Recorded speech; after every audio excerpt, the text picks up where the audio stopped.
Bonjour à tous et à toutes, c'est DevFront. Aujourd'hui, on se retrouve pour une nouvelle vidéo où je vais vous parler d'une ma méthode pour trouver des cryptos intéressantes. Si vous aimez la vidéo, n'hésitez pas à vous abonner et à lâcher un pouce bleu. Sur ce, bonne vidéo. Donc, je vais vous montrer une méthode pour trouver des cryptos intéressantes. Déjà, pour commencer, vous pouvez analyser des crypto-monnaies qui sont déjà établies, mais qui ont perdu un peu de pourcentage les derniers temps. Le but étant pas d'acheter, je vais vous montrer par exemple, crypto-monnaie, genre BNB. Le but n'est pas de faire des achats FOMO comme la masse. Le but étant d'acheter au meilleur, essayer d'acheter à l'endroit le plus intéressant. Vous voyez par exemple sur ce graphique, ceux qui sont arrivés tout en bas, autour des 31 $, et ben là ils sont placés, ils ont fait des. On va dire que les gros en général se placent vers le bas. Après ici sur le pic là, on va dire que vous avez tous les particuliers qui rentrent dans des zones de prix qui sont beaucoup moins intéressants. Et en fait, bah, du coup, vous avez ceux qui se placent au démarrage, qui vont essayer de revendre un peu plus haut, et eux, ils vont commencer à sortir du train. Et en fait, il ne faut pas faire FOMO, il ne faut pas investir quand le truc a déjà pété et que vous investissez là-dedans. Il faut investir dans des cryptos quand c'est à peu près ici, grosso modo. C'est un peu compliqué à trouver des cryptos comme ça. Mais en gros, il faut trouver des crypto-monnaies que personne ne connaît encore et que vous investissez avant tout le monde. Une fois que si vous voyez qu'un projet a déjà explosé, attendez, rentrez pas directement dans le projet, attendez que le projet descende pour rentrer. Voilà. Donc pour ce faire, vous pouvez regarder des crypto-monnaies qui sont déjà établies depuis pas mal de temps et regarder si sur les derniers jours, elle a perdu de l'argent. Par exemple, le projet, prendre Avalanche par exemple. Avalanche qui a un gros projet dans la finance décentralisée. J'ai déjà fait une vidéo sur Avalanche, je vous mettrai un lien pour pouvoir aller voir la vidéo.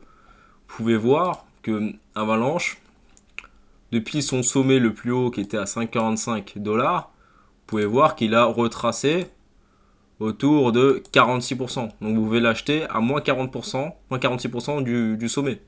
Ça reste, ce serait plus intéressant qu'il descende encore un petit peu, mais ça reste un achat moins 50. Ça reste intéressant. Et vous avez des cryptos comme ça qui sont assez plates et qui deviennent un investissement intéressant pour une future reprise haussière. Par exemple, je peux vous montrer un projet, la blockchain Wax. Je vous ferai une vidéo sur le sujet. Très bonne blockchain métaverse et pour les jeux vidéo. Le futur du jeu vidéo. Elle est classée par là, voilà, elle est 122e. Vous voyez que le projet, quand même une grosse communauté. Une blockchain très intéressante parce que du coup elle n'a pas de frais de transaction. Il vous suffit juste d'avoir des wax et les stacker sur le projet en question et ça va vous payer les frais de transaction. Quand vous allez faire des transferts, ça va vous payer vos frais de gaz grâce à vos wax que vous aurez bloqués sur le réseau. Donc c'est vraiment un processus très intéressant. Vous voyez par exemple, ça fait depuis 2019 à 2021, il se passait pas grand chose sur le projet, autour des 5 centimes. Puis il y a eu une petite explosion. Et après, il est remonté autour des 85 centimes. Mais là, vous voyez que c'est encore assez plat. Genre, ça redescend, c'est assez plat, il y a un peu plus de volume. Mais ça reste une blockchain, encore une fois, très intéressante, Wax. Et si vous avez des configurations de projet comme ça, si le projet est solide, il faut regarder le fondamental, voir l'équipe qu'il y a derrière. Et après, au niveau technique, vous validez ou pas. Mais n'oubliez pas que pour chaque projet, il faut vous faire vos propres recherches. N'investissez que de l'argent que vous êtes prêt à perdre. Du coup, pour CoinMarketCap, je vous invite à chercher des projets qui sont supérieurs à 10 millions, histoire quand même d'avoir un projet assez solide. Et pour ce faire, il faut chercher, vous pouvez se filtrer soit par le market cap, hein, entre 1 million et 10 millions. 10 millions et 100 millions, voilà, c'est intéressant. Vous allez choisir des projets à peu près dans ces eaux-là. Après, vous analysez le projet fondamentalement, voir si l'équipe est solide derrière. Il ne faut pas analyser cette crypto-monnaie comme un simple jeton. Essayez de faire directement devenir riche avec un jeton. Ce qu'il faut comprendre, c'est que derrière chaque jeton, il faut que le jeton apporte une certaine valeur. Il faut aussi que ce jeton apporte une solution à un problème donné. Parce que ça reste quand même une entreprise. Derrière chaque jeton, il y a quand même une entreprise. Ouais, vous avez tous ces projets qui sont supérieurs à entre 10 millions et 100 millions de market cap. Du coup, on a quand même un peu d'avenir. Bah ouais, par exemple, lui, là, je le connais là, TML, Merit Circle, qui était sorti en Launchpad d'ailleurs sur Binance, qui était un beau projet NFT ou Metaverse, il me semble. Et voilà, vous pouvez trouver des petites pépites dans ces eaux-là, des trucs qui sont pas connus et qui peuvent exploser à tout moment. Donc ça reste intéressant de faire de la recherche comme ça. Aussi, vous pouvez vous aider des launchpads de Binance ou Bybit, comme vous voulez. Et en général, les tokens qui sont lancés dessus, en général, ils ont tendance à faire un petit multiplicateur.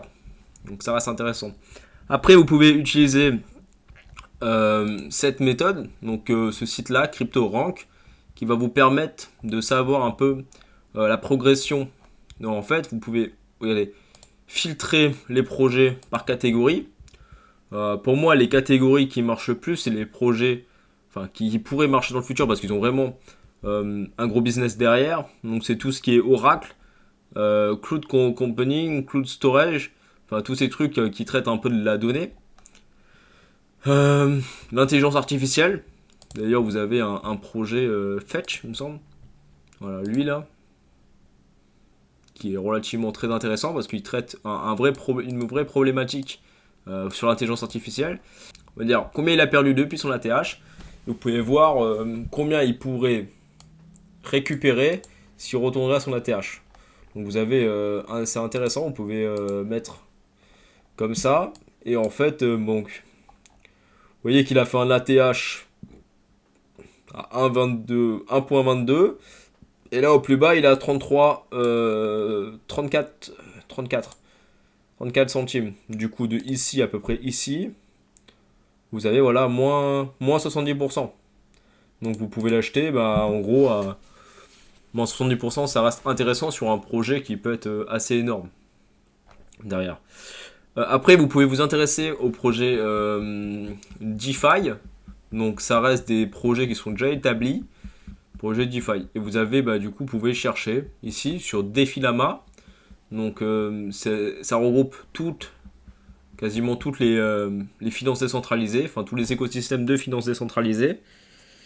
Et vous avez de quoi faire. Vous avez l'écosystème Ethereum, Terra, Binance Smart Chain, etc.